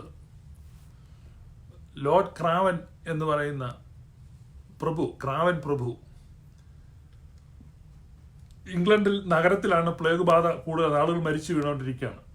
അതുകൊണ്ട് ഗ്രാമപ്രദേശത്തുള്ള തൻ്റെ വസതിയിലേക്ക് യാത്ര ചെയ്യുകയാണ്, താമസം മാറ്റുകയാണ്. പ്രായണ ജനവാസം കുറഞ്ഞ വളരെ വിദൂരമായ ഗ്രാമപ്രദേശത്ത് പോയി താമസിച്ചാൽ അവിടെയൊന്നും പ്ലേഗ് ബാധയില്ല. അപ്പൊ തന്നെ രക്ഷിക്കാൻ സാധിക്കും. ഇതാണ് സിറ്റിയിലൊക്കെ ഇപ്പൊ കൊറോണ വൈറസ് കൂടുതലാണെങ്കിൽ കുറെ കൺട്രി സൈഡിലോട്ട് മാറി താമസിക്കുക, ഏതെങ്കിലും വളരെ ആളൊഴിഞ്ഞ റിമോട്ട് വില്ലേജിലേക്ക് പോവാം. എന്നതുപോലെ ലണ്ടൻ നഗരത്തിൽ നിന്ന് പുള്ളി പെട്ടിയൊക്കെ പാക്ക് ചെയ്ത് തൻ്റെ കുതിരവണ്ടി വന്നു, പെട്ടികളെല്ലാം കുതിരവണ്ടിയിൽ വെച്ച് താനെ ലണ്ടൻ നഗരം വിട്ടു പോവാണ്. അപ്പൊ താൻ അവസാനത്തെ ബാഗൊക്കെ എടുത്ത് ഇറങ്ങുമ്പോൾ തൻ്റെ സെർവൻസ്, ഒരു സേവകൻ വേറൊരു സേവകനോട് താഴ്ന്ന ശബ്ദത്തിൽ പറയുന്ന അദ്ദേഹത്തിന്റെ കാതിൽ കേട്ടു. നിർദോഷമായിട്ടൊരു കമന്റാണ്. ആ സേവകൻ പറയാണ്, നമ്മുടെ യജമാനന്റെ ദൈവം ഇപ്പോൾ ഗ്രാമങ്ങളിലാണ്, ലണ്ടൻ വിട്ടു എന്ന് തോന്നുന്നു. ഇപ്പൊ നമ്മുടെ യജമാനന്റെ ദൈവം ലണ്ടൻ നഗരം വിട്ടിരിക്കുന്നു. അതുകൊണ്ട് യജമാനനും പോവാണ് ഗ്രാമത്തിലേക്ക്. തൻ്റെ ഹൃദയത്തിൽ ഒരു കത്തി കയറി പോകുന്ന പോലെ തോന്നി തനിക്ക് ഇത് കേട്ടപ്പോൾ. അത് യാത്ര ക്യാൻസൽ ചെയ്തു. അത് തൻ്റെ മുറി കയറി നിന്നിട്ട് പറഞ്ഞില്ല, എൻ്റെ ദൈവം ഗ്രാമത്തിൽ മാത്രമല്ല പട്ടണത്തിലുമുണ്ട്. ലണ്ടൻ നഗരത്തിൽ ഈ പ്ലേഗിന്റെ മധ്യത്തിൽ എൻ്റെ ദൈവമുണ്ട്. തൻ്റെ ഭയം തന്നെ വിട്ടുമാറി. അത് തന്നെയല്ല, താൻ പ്ലേഗ് രോഗികളെ ശുശ്രൂഷിക്കാൻ തുടങ്ങി. ആ പ്ലേഗ് ബാധ മുഴുവൻ കഴിഞ്ഞിട്ടും തന്നെ പ്ലേഗ് ബാധിച്ചില്ല, താൻ മരിച്ചില്ല. ആ ബാധയിൽ താൻ മരിച്ചില്ല. താൻ ദൈവികമായി സൂക്ഷിക്കപ്പെട്ടു, സംരക്ഷിക്കപ്പെട്ടു. പലപ്പോഴും നമ്മൾ ചിന്തിക്കുന്ന അങ്ങനെയാണ്, എവിടേക്കെങ്കിലും ഓടിപ്പോകാം. പക്ഷെ ദൈവം നമ്മെ സൂക്ഷിക്കുന്നു എന്നുള്ളതാണ്. നാശകരമായ മഹാമാരിയിൽ നിന്ന് ദൈവം നിന്നെ സൂക്ഷിക്കുന്നു. എങ്ങനെയാണ്? അവന്റെ തൂവലുകളാൽ അവൻ നിന്നെ മറയ്ക്കും. അപ്പൊ ഇത് നമുക്ക് ഇങ്ങനെ വളരെ പരിചയമുള്ള ഒരു ഭാഗമാണ് ഈ മത്തായിയുടെ സുവിശേഷം 23 നമുക്ക് വളരെ പരിചയമുള്ള ഭാഗമാണല്ലോ. യെരുശലേമേ യെരുശലേമേ, യേശു കർത്താവ് പറയാണ്, യെരുശലേമേ യെരുശലേമേ, തള്ളക്കോഴി കുഞ്ഞുങ്ങളെ ചിറകിൻ്റെ കീഴിൽ മറയ്ക്കുന്നത് പോലെ നിങ്ങളെ മറയ്ക്കുവാൻ എനിക്ക് മനസ്സായിരുന്നു, നിങ്ങൾക്കോ മനസ്സായില്ല.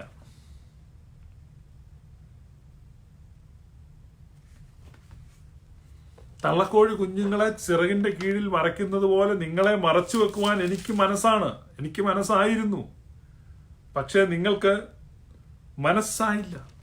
മത്തായി 23:37, യെരുശലേമേ യെരുശലേമേ, പ്രവാചകന്മാരെ കൊല്ലുകയും നിന്റെ അടുക്കൽ അയച്ചിരിക്കുന്നവരെ കല്ലെറിയുകയും ചെയ്യുന്നവളെ, കോഴി തന്റെ കുഞ്ഞുങ്ങളെ ചിറകിൻ കീഴിൽ ചേർക്കും പോലെ നിന്റെ മക്കളെ ചേർത്ത് കൊള്ളുവാൻ എനിക്ക് എത്ര വട്ടം മനസ്സായിരുന്നു, നിങ്ങൾക്കോ മനസ്സായില്ല. അൺവില്ലിങ്നെസ്. ദൈവത്തിന്റെ ചിറകിന്റെ മറവിൽ മറയുവാനുള്ള അവിശ്വസ്തത, അവിശ്വാസം, വിസമ്മതം അൺവില്ലിങ്നെസ് ആണ്, അൺബിലീഫാണ്, അൺഫെയ്ത്ത്ഫുൾനെസ് ആണ്. നമുക്ക് ആ സംരക്ഷണത്തെ പലപ്പോഴും നമ്മൾ നിരസിച്ച് കളയും. അതുപോലെ മോശ പറയുന്നുണ്ട്, ഈ ചിറകേൽ ഇരുത്തി കഴുകൻ തന്റെ കുഞ്ഞുങ്ങളെ പരിശീലിപ്പിക്കുന്നു. അപ്പൊ ദൈവത്തിന്റെ ചിറകുണ്ട് എന്ന്, ദൈവത്തിന്റെ ചിറകുകളെ കുറിച്ച് നമുക്ക് തിരുവെഴുത്തിൽ പല ഭാഗത്തും കാണാൻ പറ്റും. അവന്റെ ചിറക്, ദൈവത്തിന്റെ ചിറകുകൾ.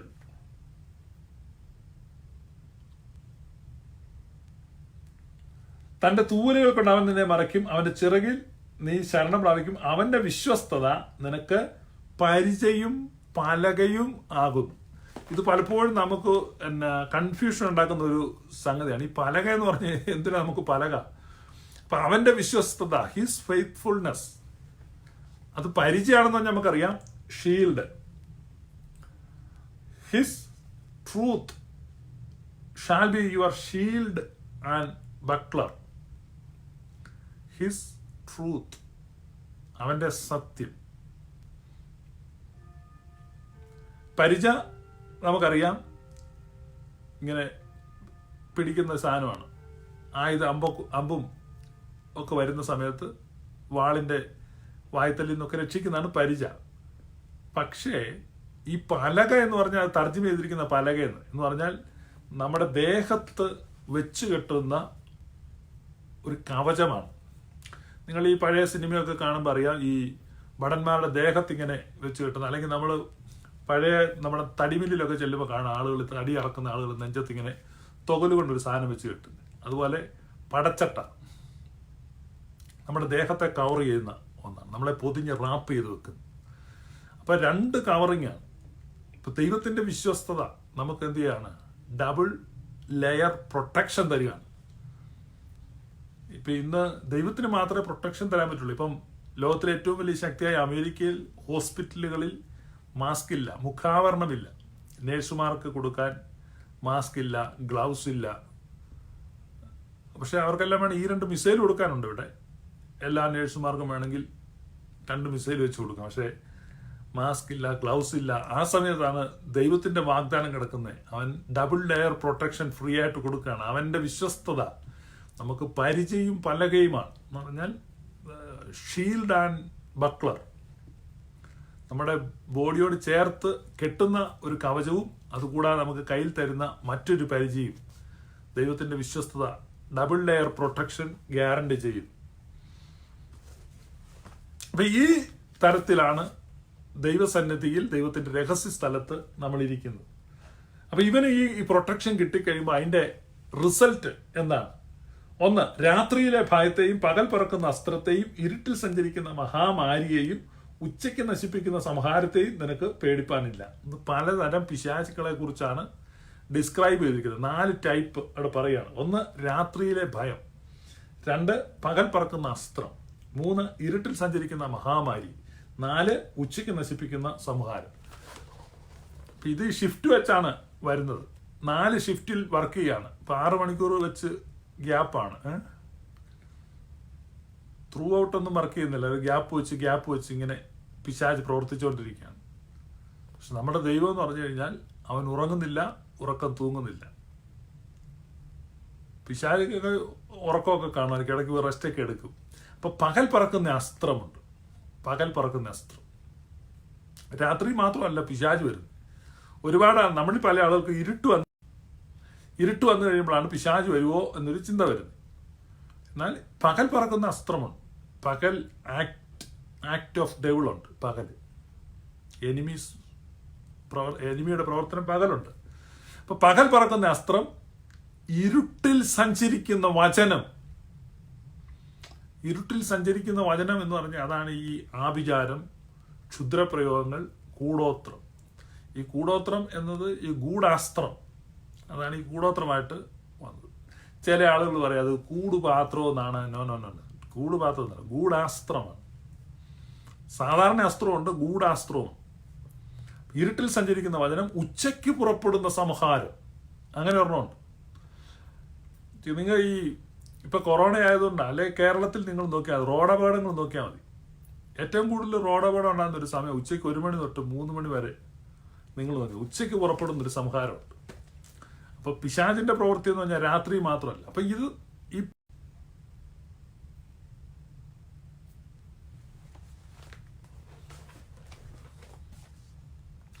ഈ സമയത്തെല്ലാം ദൈവം നിന്നെ സൂക്ഷിക്കുന്നു. 24 hour പ്രൊട്ടക്ഷനാണ്.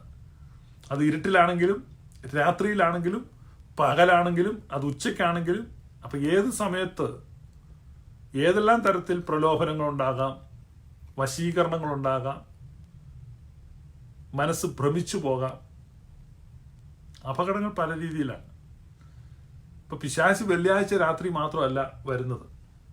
വേട്ടക്കാരന്റെ കെണി, എപ്പോൾ വേണമെങ്കിലും വേട്ടക്കാരന്റെ കെണി വരാം.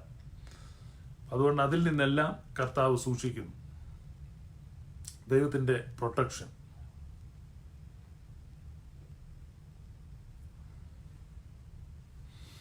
നിന്റെ ഒരു വശത്ത് 1000 പേരും നിന്റെ വലതുവശത്ത് 10,000 പേരും വീഴും, എങ്കിലും അത് നിന്നോട് അടുത്ത് വരികയില്ല. ദുഷ്ടന്മാർക്ക് വരുന്ന പ്രതിപകരത്തെ നീ കാണും, നിന്റെ കണ്ണുകൊണ്ട് തന്നെ നീ അത് നോക്കിക്കാണും. യഹോവേ, നീ എന്റെ സങ്കേതമാകുന്നു, നീ അത്യുന്നതനെ നിന്റെ വാസസ്ഥലമാക്കിയിരിക്കുന്നു. ഒരനർത്ഥവും നിനക്ക് ഭവിക്കയില്ല, ഒരു ബാധയും നിന്റെ കൂടാരത്തിന് അടുക്കയില്ല. നിന്റെ എല്ലാ വഴികളിലും നിന്നെ കാക്കേണ്ടതിന് അവൻ നിന്നെക്കുറിച്ച് തന്റെ ദൂതന്മാരോട് കൽപ്പിക്കും. ഈ വാക്യമാണ് പിശാച് യേശു കർത്താവിന്റെ അടുത്ത് ഉദ്ധരിച്ചു എന്ന് മത്തായി സുവിശേഷം 4 നമ്മൾ വായിക്കുന്നത്. പരീക്ഷകൻ അടുത്ത് എന്നിട്ട് പറഞ്ഞു, ഇങ്ങനെ എഴുതിയിരിക്കുന്നു, നിന്റെ എല്ലാ വഴികളിലും നിന്നെ കാക്കേണ്ടതിന്, നിന്റെ കാൽ കല്ലിൽ തട്ടിപ്പോകാതിരിക്കേണ്ടതിന് അവൻ നിന്നെ കൈകളിൽ വഹിച്ചുകൊള്ളും. അപ്പോഴാണ് യേശു കർത്താവ് പറഞ്ഞത്, നിന്റെ ദൈവമായ കർത്താവിനെ പരീക്ഷിക്കരുത്. സിംഹത്തിന്മേലും അണലിമേലും നീ ചവിട്ടും, ബാലസിംഹത്തെയും പെരുമ്പാമ്പിനെയും നീ മെതിച്ചു കളയും. വീണ്ടും കൊണ്ടുവരികയാണ്. ഇതിൽ എന്ന് പറഞ്ഞാൽ എല്ലാ തരത്തിലുമുള്ള നമ്മുടെ ഒപ്പോസിഷൻസ്, എല്ലാ തരത്തിലുമുള്ള ഒപ്പോസിഷൻസിനെ ഈ സങ്കീർത്തനത്തിൽ വിവരിച്ചിട്ടുണ്ട്. എല്ലാ തരത്തിലും ഉള്ള ഏതൊക്കെയാണ്? രാത്രിയിലെ ഭയം, പകൽ പറക്കുന്ന അസ്ത്രം, ഇരുട്ടിൽ സഞ്ചരിക്കുന്ന വചനം, ഉച്ചയ്ക്ക് പുറപ്പെടുന്ന സംഹാരം, സിംഹം, അണലി, പെരുമ്പാമ്പ്, ബാലസിംഹം. ഇപ്പൊ 8 കാര്യം പറയാം. ഒരുപക്ഷെ നിന്നെ രാത്രിയിലെ ഭയമായിരിക്കാം നിന്നെ ബാധിച്ചിരിക്കുന്നു, അല്ല ഇരുട്ടിൽ സഞ്ചരിക്കുന്ന വചനമായിരിക്കാം, അല്ലെ ഉച്ചയ്ക്ക് പുറപ്പെടുന്ന സംഹാരമായിരിക്കാം, അല്ലെ പകൽ പറക്കുന്ന അസ്ത്രമായിരിക്കാം, അല്ലെങ്കിൽ ഒരു സിംഹമായിരിക്കാം, അല്ലെങ്കിൽ ഒരു അണലി ആയിരിക്കാം, അല്ലെങ്കിൽ ഒരു പെരുമ്പാമ്പായിരിക്കാം, അല്ലെങ്കിൽ ഒരു ബാലസിംഹമായിരിക്കാം. Whatever it is, nothing shall befall unto you. നിന്റെ കൂടാരത്തിന് ഒരു ബാധയും അടുക്കാതെ അവൻ നിന്നെ സൂക്ഷിക്കും. അവൻ എന്നോട് പറ്റിയിരിക്കാൻ ഞാൻ അവനെ വിടുവിക്കും. That's it. അതാണ് പോയിന്റ്. ദൈവത്തോട് പറ്റിച്ചേർന്നിരിക്കുക,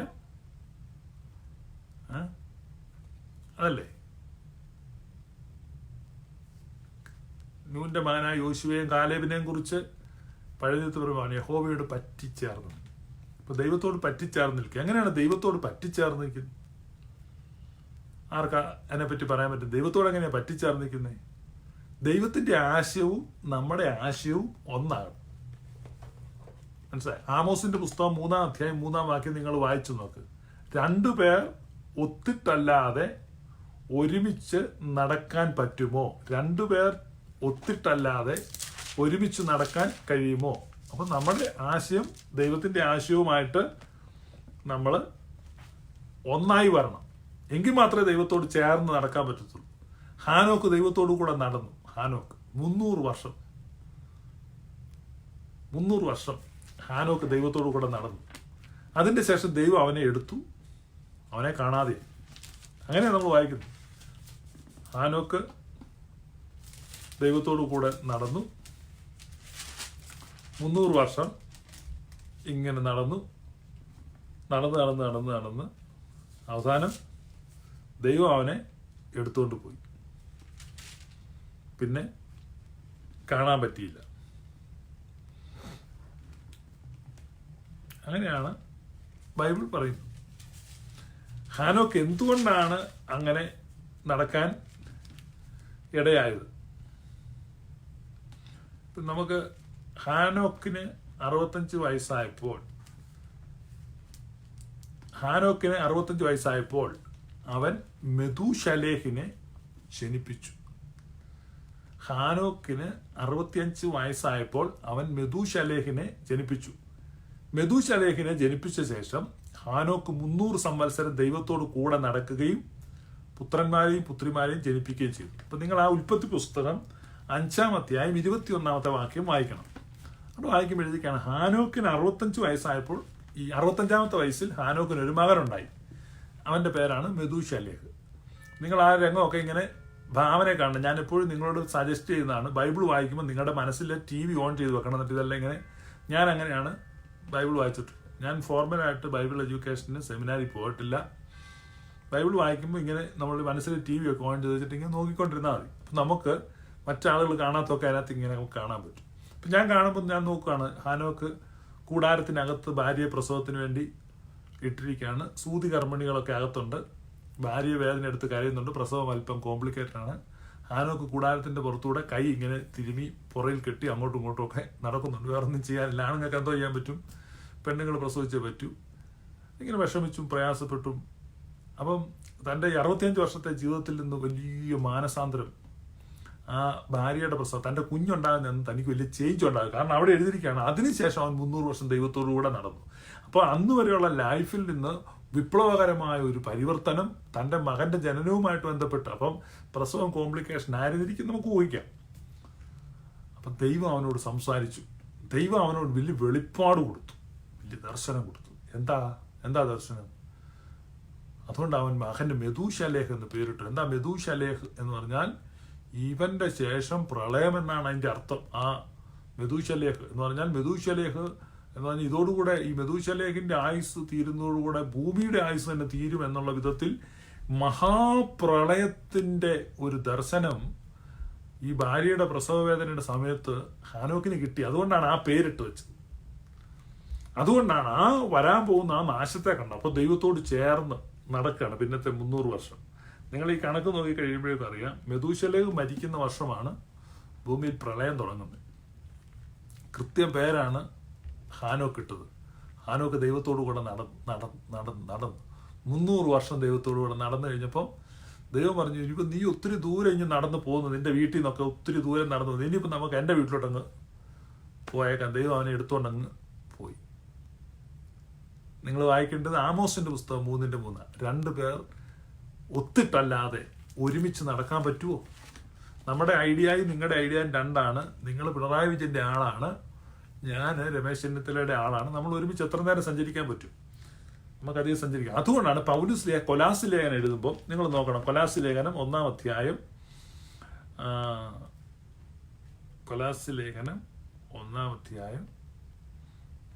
10-ാം വാക്യം. It's a prayer. ഒരു പ്രാർത്ഥനയാണ് പൗലോസിന്റെ. നിങ്ങൾ പൂർണ്ണ പ്രസാദത്തിനായി കർത്താവിന് യോഗ്യമാകുമെന്ന് നടന്ന് ആത്മീകമായ സകല ജ്ഞാനത്തിലും വിവേകത്തിലും അവന്റെ ഇഷ്ടത്തിന്റെ പരിജ്ഞാനം കൊണ്ട് നിറഞ്ഞു വരണമെന്ന് ഞാൻ പ്രാർത്ഥിക്കുന്നു. എന്താണ് അവന്റെ ഇഷ്ടത്തിന്റെ പരിജ്ഞാനം എന്ന് പറഞ്ഞാൽ? ദൈവഹിതത്തെക്കുറിച്ചുള്ള ഒരു പരിജ്ഞാനം. ഇല്ലെങ്കിൽ വലിയ പ്രശ്നമാണ്. അപ്പൊ നമ്മൾ കല്യാണം കഴിച്ചു ഭർത്താവിന് ഇഷ്ടം എന്താണ്? ഈ മോര് കാച്ചുന്നതാണോ പച്ചമോരാണോ ഇഷ്ടം, മാങ്ങ ഇട്ട് കറി വെക്കുന്നതാണോ മാങ്ങ ഇടാതെ കറി വെക്കുന്നതാണോ, അത് മീൻ വറക്കുന്നതാണോ മീൻ കറി വെക്കുന്നതാണോ, അത് കുടമ്പളി ഇട്ട് വെക്കുന്നതാണോ, അതോ തക്കാളിക്കായിട്ട് ഈ എറണാകുളം സ്റ്റൈലിൽ വെക്കുന്നതാണോ, അതോ അങ്കമാലി സ്റ്റൈലിൽ പച്ചമാങ്ങ ഇട്ട് വെക്കുന്നതാണോ, എങ്ങനെയാണ് ഇഷ്ടം? അവൻ്റെ ഇഷ്ടത്തിൻ്റെ പരിജ്ഞാനം ഉണ്ടെങ്കിൽ മാത്രമേ ഒത്തുപോകത്തുള്ളൂ, ഒരുമിച്ച് നടക്കാൻ പറ്റത്തുള്ളൂ. അപ്പോൾ ദൈവവുമായിട്ട് ചേർന്ന് നടക്കുമ്പോൾ ഏറ്റവും ഒരു പ്രയറാണ്, പൗലൂസിന്റെ പ്രയറാണ്, കൊലാസിലേഖനത്തിൽ രേഖപ്പെടുത്തിയിരിക്കുന്ന പോളൈൻ പ്രയറാണ് ദൈവത്തിന്റെ ഹിതത്തിന്റെ പരിജ്ഞാനം, ദൈവത്തിന്റെ ഇഷ്ടാനിഷ്ടങ്ങളെ കുറിച്ചുള്ള ഒരു പരിജ്ഞാനം നിങ്ങൾക്ക് വേണം. അങ്ങനെയാകുമ്പോൾ ദൈവത്തിന്റെ ഇഷ്ടം അറിഞ്ഞിട്ട്, അതുകൊണ്ടാണ് റോമാലേഖനം 12:1 പറയുന്നത്, ഞാൻ ദൈവത്തിന്റെ മനസ്സലിവ് ഓർപ്പിച്ച് നിങ്ങളെ പ്രസാദിപ്പിക്കുന്നത് എന്തെന്നാൽ നിങ്ങൾ നിങ്ങൾ ബുദ്ധിയുള്ള ആരാധനയായി നിങ്ങളുടെ ശരീരങ്ങളെ ജീവനും വിശുദ്ധിയുമുള്ള ഒരു യാഗമായി സമർപ്പിക്കണം. എങ്ങനെയാണ്? നന്മയും പ്രസാദവും പൂർണ്ണതയുമുള്ള ദൈവഹിതം ഇന്നതെന്ന് തിരിച്ചറിയണം. അപ്പം good, acceptable and perfect will of God. അപ്പം നമ്മൾ ദൈവത്തിന്റെ ഇഷ്ടത്തെക്കുറിച്ച് അറിയുമ്പോൾ good will of God, okay, moderate, നമ്മൾ കുഴപ്പമില്ല, നമ്മൾ മര്യാദ പാവില്ല, ഓക്കെ, ദൈവം ഓക്കെ, നമ്മളും okay, you are okay, I am okay. പക്ഷെ കുറച്ചുകൂടി ചെല്ലുമ്പോൾ അക്സെപ്റ്റബിൾ ആയിട്ടുള്ള it's a more better way കാണുകയാണ്, കുറെ കൂടെ നല്ല വഴി. പക്ഷെ കുറെ കൂടെ നമ്മൾ പ്രാർത്ഥിക്കുകയാണ്, ദൈവമേ നിന്റെ ഇഷ്ടത്തിന്റെ പരിജ്ഞാനം എനിക്ക് തരണമേ. അപ്പൊ കുറെ കൂടെ നല്ല വഴി, കുറെ കൂടെ നല്ല വഴി, അവസാനം പെർഫെക്റ്റ് വിൽ ഓഫ് ഗോഡ് എന്ന് പറഞ്ഞാൽ പിന്നെ അവിടെ ശണ്ടയില്ല, അഭിപ്രായ ഭിന്നതയില്ല, അസ്വാരസ്യങ്ങളില്ല, സ്വരച്ചേർച്ചയില്ലായ്മയില്ല, പെർഫെക്റ്റ് ഹാർമണിയിൽ ദൈവമായിട്ട് എത്തിച്ചേരുകയാണ്. ആ ഒരു ലെവലിലേക്ക് എത്തിച്ചേരുവാനാണ് പൗലൂസ് ഈ പ്രാർത്ഥന പറയുന്നത്. അവന്റെ ഇഷ്ടത്തിന്റെ പരിജ്ഞാനം കൊണ്ട് നമ്മൾ നിറഞ്ഞു വരണം. ആ ഇഷ്ടത്തിന്റെ പരിജ്ഞാനം കൊണ്ട് നിറഞ്ഞു വരികയാണ്. ഭാര്യയുടെ പ്രസവം കൂടാരത്തിനകത്ത് നടക്കുമ്പോൾ ഹാനോക്കിന് മാനസാന്തരം വന്നു, ദൈവത്തിന്റെ ഹിതം അവന് മനസ്സിലായി, ദൈവത്തോട് ചേർന്ന് നടക്കാൻ തുടങ്ങി.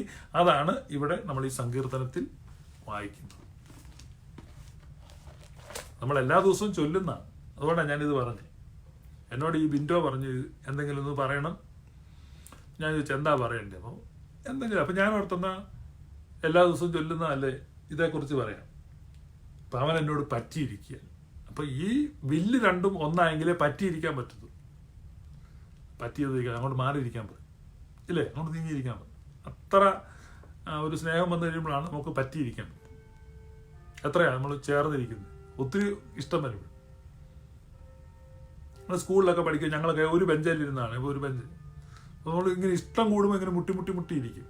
പിണങ്ങി കഴിയുമ്പോൾ ഇങ്ങനെ നീങ്ങിയിരിക്കും. ഞങ്ങളൊക്കെ സ്കൂളിൽ വെച്ചായിരിക്കും ഇങ്ങനെ ഈ ടീച്ചർ ബോർഡിൽ എഴുതിക്കൊണ്ടിരിക്കും, ഇവിടെ ഉന്തി അങ്ങേറ്റത്തിരിക്കുന്ന ഉന്തി ചാടിക്കുമായിരുന്നു. നിങ്ങളെല്ലാം ചാടിച്ചോണ്ടെന്ന് എനിക്കറിയാം, പിള്ളേരുടെ എല്ലാം ഒരു കോൺ പരിപാടി. അപ്പം എന്ന് പറഞ്ഞ പോലെ നമുക്ക് ഇഷ്ടമില്ലെങ്കിൽ അങ്ങനെ ഒരു ലോഹ്യമൊന്നും പറ്റിയിരിക്കാനൊന്നും പറ്റത്തില്ല. അപ്പം അവൻ എന്നോട് പറ്റിയിരിക്കാൻ ഞാൻ അവനെ വിടുവിക്കും, അവൻ എൻ്റെ നാമത്തെ അറിയാൻ ഞാൻ അവനെ ഉയർത്തും. നാമത്തെക്കുറിച്ച് നമ്മൾ വളരെ വിശദമായി ചിന്തിച്ചിട്ടുണ്ട് നമ്മുടെ ലൈവുകളിൽ, അതുകൊണ്ട് ഞാൻ റിപ്പീറ്റ് ചെയ്യുന്നില്ല. കഷ്ടകാലത്ത് ഞാൻ അവനോട് കൂടെ ഇരിക്കും, അവൻ എന്നെ വിളിച്ചപേക്ഷിക്കും, ഞാൻ അവന് ഉത്തരമരുളും. I will answer thee, I will answer. ഇത്ര ബ്യൂട്ടിഫുള്ളാണ്. അവൻ എന്നെ വിളിക്കും, ഞാൻ ഉത്തരം. ദൈവത്തിൽ നിന്നൊരു സ്വരം, ദൈവത്തിൽ നിന്നൊരു ഉത്തരം കേൾക്കുക എന്നുള്ളത് വാട്ട് എ വണ്ടർഫുൾ എക്സ്പീരിയൻസ്.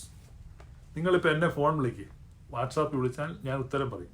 അതുപോലെ ദൈവത്തിൻ്റെ മറുപടി നിങ്ങൾക്ക് കേൾക്കാൻ പറ്റുമെങ്കിൽ, കഷ്ടകാലത്ത് ഞാൻ അവനോട് കൂടെ ഇരിക്കും, കഷ്ടകാലത്ത് ഞാൻ ദുബായിക്ക് പോകത്തുന്നില്ല. ചില ആളുകൾ അങ്ങനെയാണ്, കഷ്ടകാലം വരുന്നെന്ന് അറിയുമ്പോഴേക്കും പെട്ടെന്ന് ദുബായിക്ക് പോകും.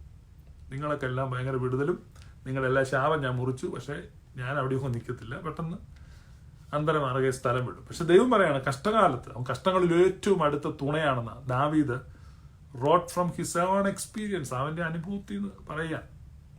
കഷ്ടകാലത്ത് ദൈവം നിന്റെ കൂടെ ഇരിക്കും. കഷ്ടകാലത്ത് ദൈവം നിന്റെ കൂടെ ഇരിക്കും. കൂടെ കൊറോണ വൈറസ് ഒക്കെ വന്നപ്പോൾ പിന്നെ ആരെയും കാണുന്നില്ല, പക്ഷെ ദൈവം അവിടെ ഉണ്ട്, ദൈവം നിന്റെ കൂടെ ഉണ്ട്. God is with you. Immanuel, മത്തായിയുടെ സുവിശേഷം തുടങ്ങുമ്പോൾ അവൻ ഇമ്മാനുവേൽ എന്ന് പേർ വിളിക്കും എന്നാണ് പറയുന്നത് അല്ലേ. മത്തായി സുവിശേഷം നിങ്ങൾ ഓപ്പൺ ചെയ്ത് നോക്കാം, ആദ്യം ഇമ്മാനുവേൽ. പക്ഷെ മത്തായി സുവിശേഷം ക്ലോസ് ചെയ്യുമ്പോൾ നോക്കി 28-ാം അധ്യായത്തിൽ, ഞാനോ ലോകാവസാനത്തോളം എല്ലാ നാളും നിങ്ങളോട് ഇരിക്കും. അപ്പോൾ ഓപ്പണിങ്ങിൽ ഇമ്മാനുവേലാണ്, പക്ഷെ ക്ലോസ് ചെയ്യുമ്പോൾ ആ സുവിശേഷം ക്ലോസ് ചെയ്യുമ്പോഴും പറയും ഞാൻ ലോകാവസാനത്തോളം ഇമ്മാനുവേലാണ്. Still he is Emmanuel. അവൻ നമ്മോട് കൂടെ ഉണ്ട്, നമ്മൾക്ക് അവനോട് പറ്റിച്ചേർന്നിരിക്കാം. ഈ ദിവസങ്ങളിൽ ഈ 21 ദിവസത്തെ ക്ലോസ് ഡൗണിൻ്റെ സമയം, ലോക്ക്ഡൗണിൻ്റെ ഈ സമയം നിങ്ങൾ ബെനിഫിറ്റ് ഉണ്ടാകട്ടെ. നിങ്ങൾക്ക് ഈ പൗലൂസ് കൊലാസ്യലേഖനത്തിൽ പ്രാർത്ഥിച്ചതുപോലെ നമുക്ക് പ്രാർത്ഥിക്കാം. അവൻ്റെ ഇഷ്ടത്തിൻ്റെ പരിജ്ഞാനം കർത്താവെ നിൻ്റെ ഇഷ്ടം എനിക്ക് മനസ്സിലാക്കി തരണമേ എന്നുള്ള അവൻ്റെ ഇഷ്ടത്തിൻ്റെ പരിജ്ഞാനത്തിൽ നമ്മൾ ഏറ്റവും വളരുന്നതനുസരിച്ച് നമുക്ക് അവനോട് പറ്റിച്ചേരാൻ പറ്റും. അപ്പം നമ്മൾ എന്ത് ചെയ്യും? ഹാനോക്കിനെ എടുത്തുകൊണ്ട് പോയാൽ നമ്മളെ വിളിച്ചിങ്ങനെ അവൻ്റെ ആ സീക്രട്ട് പ്ലേസ് കാണിക്കും. ആ സീക്രട്ട് പ്ലേസിൽ സീക്രട്ട് കമ്മ്യൂണിക്കേഷൻ ഒക്കെ ഉണ്ട്. നമ്മൾ വിളിക്കുമ്പോഴേ അവൻ ഉത്തരം. ഹോട്ട് ലൈൻ പണ്ട് കരുണാകരൻ്റെ കാലത്ത് ഈ ഫോണൊക്കെ വിളിക്കാൻ വേണ്ടി എൻ്റെയൊക്കെ ചെറുപ്പത്തിലൊക്കെ നാട്ടിൽ നിന്നൊക്കെ ഫോൺ വിളിക്കാൻ വലിയ ബുദ്ധിമുട്ടാണ്. ഡൽഹിക്കൊക്കെ ഫോൺ വിളിക്കുക, അന്ന് ഒരു പരിപാടിയുണ്ട്, ട്രങ്ക് ബുക്ക് ചെയ്യുക എന്ന് പറയും. ഈ ട്രങ്ക് ബുക്ക് ചെയ്യുക എന്ന് പറഞ്ഞാൽ എന്നാ, ഞാൻ ഓർക്കുന്നുണ്ട് പണ്ട് ഞങ്ങളൊരു ട്രങ്ക് ബുക്ക് ചെയ്യാൻ പോയത്. ഞങ്ങളുടെ അവിടെ ഞങ്ങളുടെ അടുത്തൊരു വീട്ടിൽ ഫോൺ ഉണ്ടായിരുന്നു. ഫോൺ എവിടെയൊക്കെ ഉള്ളതെന്ന് ഞങ്ങൾക്ക് എല്ലാവർക്കും അറിയാമായിരുന്നു. മണ്ണാട് പള്ളിയുടെ ഓഫീസിൽ ഒരു ഫോൺ ഉണ്ടായിരുന്നു. പിന്നെ ഞങ്ങളുടെ അടുത്തൊരു സ്കൂൾ അധ്യാപകനുണ്ട്, പുള്ളിക്കൊരു ഫോണുണ്ട്. പിന്നെ ഒരച്ഛനൊരു ഫോണുണ്ട്. ഞങ്ങളുടെ നാട്ടിൽ അങ്ങനെ 6 ഫോണുണ്ട്. അപ്പം ഇങ്ങനെ വിളിക്കണം. അപ്പം ഒരു ബോംബെക്ക് ഒരു ഫോൺ വിളിക്കണം. അപ്പം ഞങ്ങളിങ്ങനെ പോവാം. അപ്പോൾ ഒരാൾക്കൊരു ഫോൺ വിളിക്കണം, ആൾക്ക് വിളിക്കാൻ അറിയത്തില്ല. അപ്പോൾ ഒരാളുടെ കൂടെയുണ്ട്, വേറൊരാളുടെ കൂടെയുണ്ട്. അപ്പോൾ ഇങ്ങനെ നമ്മൾ നടന്നു പോകുമ്പോൾ എവിടെ പോവാം? ഒരു ഫോൺ വിളിക്കാൻ പോവാം അങ്ങനെ ബോംബെക്ക്. അപ്പം ഞങ്ങളെല്ലാം കൂടി, നിങ്ങൾ വിശ്വസിക്കാമല്ലോ, ഇന്നത്തെ ആളുകൾക്ക് അതൊന്നും വിശ്വസിക്കാൻ പറ്റില്ല. അപ്പം ഞങ്ങളിങ്ങനെ പോയി ഒരു ജാഥ പോലെ ഒരു ചെറിയ സംഘം രൂപപ്പെട്ടു. ഞങ്ങളെല്ലാം കൂടെ പോവാണ്. ഞങ്ങളൊരു 10-12 പേരാണ് ഈ സാറിൻ്റെ വീട്ടിൽ ചെല്ലുന്നത് ഫോൺ വിളിക്കാൻ. അപ്പം ഞാൻ മുന്നിൽ ചെല്ലുന്നത്. അപ്പോൾ എന്താ വിഷയം? അപ്പം ബോംബെക്ക് ട്രങ്ക് ബുക്ക് ചെയ്യാം. അപ്പോഴേക്കും ബോംബെയിലെ നമ്പർ ചോദിച്ച് ഈ ടെലിഫോൺ എക്സ്ചേഞ്ച് വിളിച്ച് പറയാണ് ഇന്ന നമ്പറിൽ നിന്ന് ഇന്ന നമ്പറിലോട്ടൊരു കോൾ വേണം, അപ്പോൾ അത് കണക്ട് ചെയ്യണം. അപ്പോൾ അങ്ങനെ ട്രങ്ക് ബുക്ക് ചെയ്തു. ട്രങ്ക് ബുക്ക് ചെയ്താൽ പിന്നെ നമ്മളവിടെ വെയിറ്റ് ചെയ്യണം. അപ്പോൾ നമ്മളെല്ലാം വെയിറ്റ് ചെയ്തു. നമുക്കൊന്നും ഒരു കാര്യമല്ല, നമ്മളുമായിട്ട് ഒരു ബന്ധമുള്ളതല്ല. ഞങ്ങളെല്ലാം മുറ്റത്ത് തൂത്തിരിക്കും. പിന്നെ സാറിൻ്റെ ഭാര്യ ഞങ്ങളെല്ലാം കാപ്പിയെല്ലാം അന്നത്തേനും ആൾ കൂടി. കാരണം മുറ്റത്ത് ആളിരിക്കുന്നത് വഴിയെ പോകുന്നവർ കയറി അവസാനം കാപ്പിയൊക്കെ എടുത്തത് 10-17 പേരായി. ഞങ്ങളെല്ലാം കാപ്പിയെല്ലാം കുടിച്ച് വർത്താനെല്ലാം പറഞ്ഞ് ഒരു 2-2.5 മണിക്കൂർ ഇരുന്ന് കഴിഞ്ഞപ്പോഴേക്കും കുറുറെന്ന് അടിച്ച് അങ്ങനെ ബോംബെയിലുള്ള ആളുമായിട്ട് കണക്ട് ചെയ്ത് മിണ്ടി. അത് ഞങ്ങളൊക്കെ വലിയ കാര്യം സാധിച്ചില്ല. ഞാനാണ് വീട്ടിൽ വൈകുന്നേരം ലേറ്റായിട്ട് വന്നിട്ട് എനിക്ക് 2 അടിയും കിട്ടി. അപ്പോൾ എന്താണെന്ന് വെച്ചാൽ ട്രങ്ക് വിളിക്കാൻ വേണ്ടി പോയിരിക്കുക. എന്തിന്? അപ്പം അന്നത്തെ കാലത്തെ ഒരു ഫോൺ വിളി അങ്ങനെയാണ്. ആ ഒരു കാലഘട്ടം കഴിഞ്ഞപ്പോഴേക്കാണ് ഞാൻ പത്രത്തിൽ വായിച്ചത്, കരുണാകരൻ മുഖ്യമന്ത്രി ആയിട്ടിരിക്കുന്ന സമയത്ത് ഡൽഹിയിൽ ഇന്ദിരാഗാന്ധിയുടെ ഓഫീസായിട്ട് ഹോട്ട് ലൈൻ സംവിധാനം നിലവിൽ വന്നു മനോരമയിൽ. അപ്പം അന്ന് എനിക്ക് ഈ ഹോട്ട് ലൈൻ ഇന്നത്തെ പോലെ ഗൂഗിളൊന്നുമില്ല. അന്നൊക്കെ ഗൂഗിൾ ഉണ്ടായി കുറെ കൂടെ നമുക്ക് അറിവുണ്ടായി പോകാൻ. കാരണം എനിക്ക് ഒത്തിരി സംശയങ്ങൾ എൻ്റെ ചെറുപ്പത്തിലുണ്ടായിരുന്നു. സംശയം ഒന്നും ചോദിച്ചാൽ മറുപടി പറയാൻ ഒരാൾ ഞങ്ങളുടെ നാട്ടിലില്ലായിരുന്നു.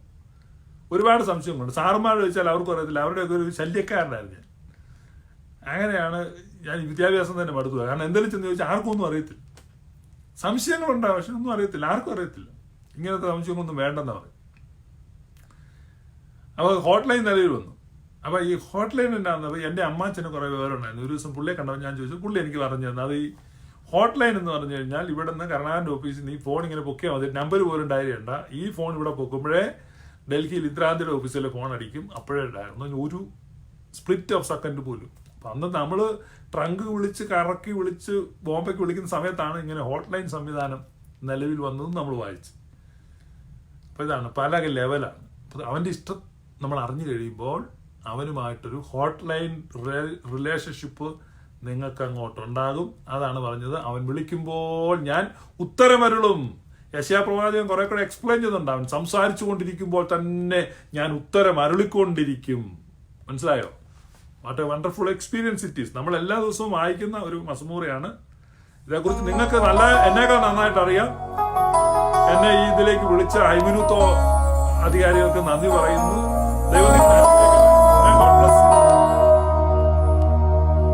അത്യുന്നതന്റെ മറവിൽ വസിക്കുകയും സർവശക്തന്റെ നിഴലിൻ കീഴിൽ പാർക്കുകയും ചെയ്യുന്നവൻ യഹോവയെ കുറിച്ച് അവൻ എന്റെ സങ്കേതവും കോട്ടയും ഞാൻ ആശ്രയിക്കുന്ന എന്റെ ദൈവവും എന്ന് പറയുന്നു. അവൻ നിന്നെ വേട്ടക്കാരന്റെ കെണിയിൽ നിന്നും നാശകരമായ മഹാമാരിയിൽ നിന്നും വിടുവിക്കും. തന്റെ തൂവലുകൾ കൊണ്ട് അവൻ നിന്നെ മറയ്ക്കും. അവന്റെ ചിറകിൻ കീഴിൽ നീ ശരണം പ്രാപിക്കും. അവന്റെ വിശ്വസ്തത നിനക്ക് പരിചയം പലകയുമാകും. രാത്രിയിലെ ഭയത്തെയും പകൽ പറക്കുന്ന അസ്ത്രത്തെയും ഇരുട്ടിൽ സഞ്ചരിക്കുന്ന മഹാമാരിയെയും ഉച്ചയ്ക്ക് നശിപ്പിക്കുന്ന സംഹാരത്തെയും നിനക്ക് പേടിപ്പാനില്ല. നിന്റെ വശത്ത് 1000 പേരും നിന്റെ വലതുവശത്ത് 10,000 പേരും വീഴും, എങ്കിലും അത് നിന്നോട് അടുത്തു വരികയില്ല. നിന്റെ കണ്ണുകൊണ്ട് തന്നെ നീ നോക്കി ദുഷ്ടന്മാർക്ക് വരുന്ന പ്രതിഫലം കാണും. യഹോവേ, നീ എന്റെ സങ്കേതമാകുന്നു. നീ അത്യുന്നതനെ നിന്റെ വാസസ്ഥലമാക്കിയിരിക്കുന്നു. ഒരു അനർത്ഥവും നിനക്ക് ഭവിക്കയില്ല. ഒരു ബാധയും നിന്റെ കൂടാരത്തിന് അടുക്കയില്ല. നിന്റെ എല്ലാ വഴികളിലും നിന്നെ കാക്കേണ്ടതിന് അവൻ നിന്നെക്കുറിച്ച് തന്റെ ദൂതന്മാരോട് കൽപ്പിക്കും. നിന്റെ കാൽ കല്ലിൽ തട്ടിപ്പോകാതിരിക്കേണ്ടതിന് അവർ നിന്നെ കൈകളിൽ വഹിച്ചുകൊള്ളും. സിംഹത്തിന്മേലും അണലിമേലും നീ ചവിട്ടും. ബാലസിംഹത്തെയും പെരുമ്പാമ്പിനെയും നീ മെതിച്ചു കളയും. അവൻ എന്നോട് പറ്റിയിരിക്കയാൽ ഞാൻ അവനെ വിടുവിക്കും. അവൻ എന്റെ നാമത്തെ അറിയാൻ ഞാൻ അവനെ ഉയർത്തും. അവൻ എന്നെ വിളിച്ചപേക്ഷിക്കും, ഞാൻ അവന് ഉത്തരമരുളും. കഷ്ടകാലത്ത് ഞാൻ അവനോടുകൂടെ ഇരിക്കും. ഞാൻ അവനെ വിടുവിച്ച് മഹത്വപ്പെടുത്തും. ദീർഘായുസ്സുകൊണ്ട് ഞാൻ അവന് തൃപ്തി വരുത്തും. എന്റെ രക്ഷയെ അവന് കാണിച്ചു കൊടുക്കും.